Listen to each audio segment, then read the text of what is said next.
আসসালামু আলাইকুম দর্শক। কুষ্টিয়া থেকে নাটোর হয়ে পাবনা হয়ে এখন আছি রাজশাহীর বাঘা অঞ্চলে। যে বাঘা শাহী মসজিদ আছে, ঠিক আমি এখন সেইখানে দাঁড়িয়ে আছি।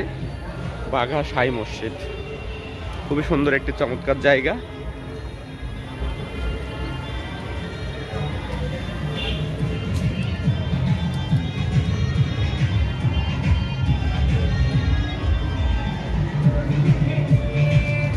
রাজশাহীর বাঘা শাহী মসজিদ। সুপ্রিয় দর্শক, আসসালামু আলাইকুম।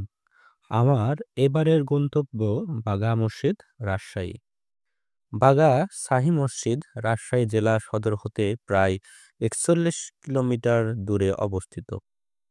সুলতান নাসিরউদ্দিন নুসরত শাহ ১৫২৩ খ্রিস্টাব্দে মসজিদটি প্রতিষ্ঠা করেন।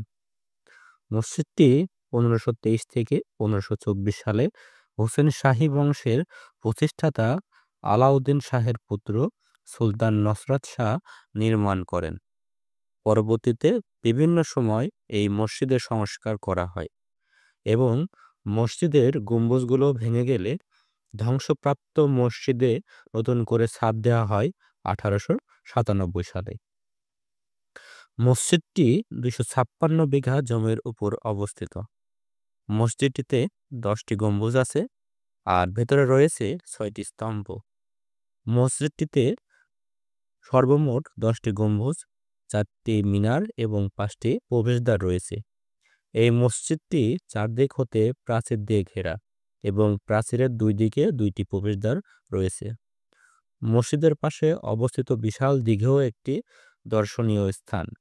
এছাড়া বাঘা মসজিদের পাশেই রয়েছে একটি মাজার শরীফ। বাঘা মসজিদটির গাঁথনি চুন এবং সুরকি দিয়ে করা হয়েছে।